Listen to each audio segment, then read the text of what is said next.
the facts remain the same, that we evolved into a short-term mating strategy, which is not conducive of having healthy, happy, long-term relationships.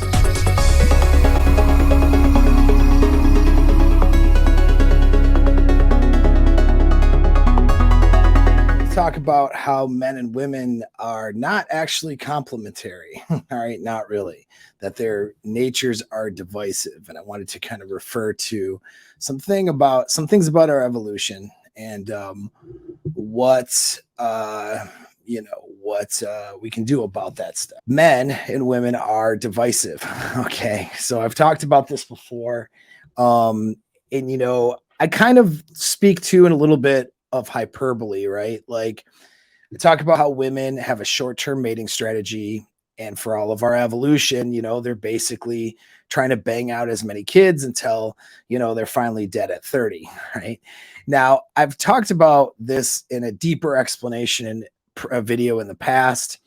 Yeah, that's not exactly how it always works. I understand that, but the facts remain the same, that we evolved into a short-term mating strategy, which is not conducive of having healthy, happy, long-term relationships, right? So let's look back at Cave Stacy and Cave Chad, right? So Cave Stacy started banging out kids as soon as she was reproductively able, which had been sometime when she was a teenager. Now, we want to look at mortality back then. Now, when I say it's really about about 25 or so is the, average rate of caveman, right? All right. But when you look at the median, that's a little bit different. If you adjust for, and there's a lot of dispute in this. Like, all right, they're not sure really, like on a lot of things when it comes to this. You start going down the rabbit hole of what was our life expectancy, right, during hunter-gatherer times, which is most of our existence.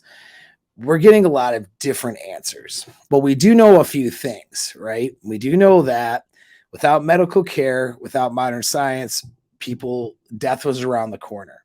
That left a sense of urgency when it came to mating.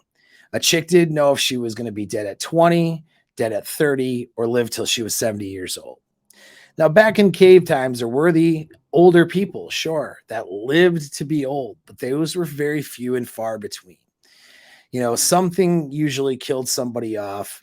There's disputes on whether that was in their 30s or whether that was in their 40s, but that's basically what kind of had happened. So just because the average life expectancy was 25, well, some people live to be 70, very few, and most of the mortality happened at infancy.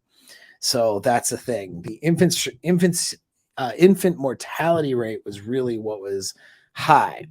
Well, with infant mortality rate being high, that still proves exactly what I've been telling you guys about male and female sexual strategy and how we're divisive by nature.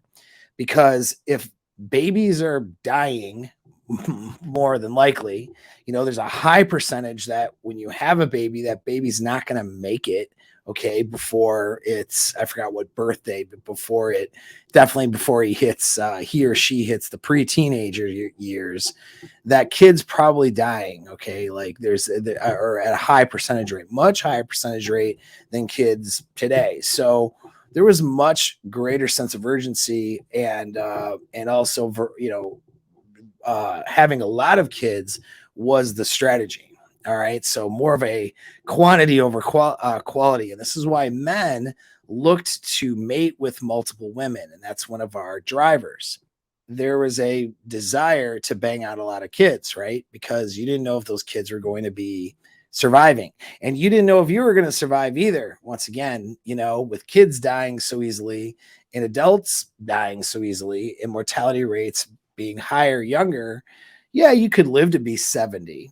All right. But you don't really know that. And so that led to a very urgent mating strategy. And this is why what we have is, a strategy where women are looking to mate with the best genetic options that they can find And then whoever can take care of them, okay, great. And men are looking for variety.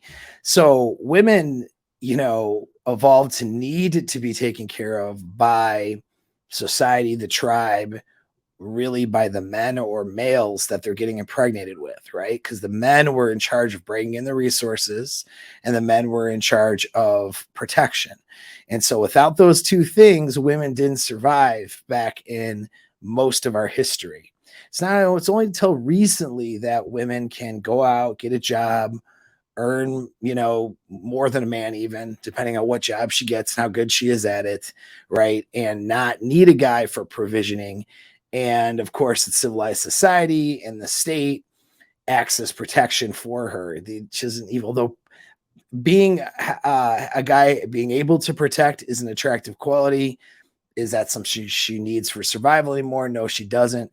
But back in most of our evolutionary past, her brain has evolved to want those things, need those things, and really turn to a man for those things, right?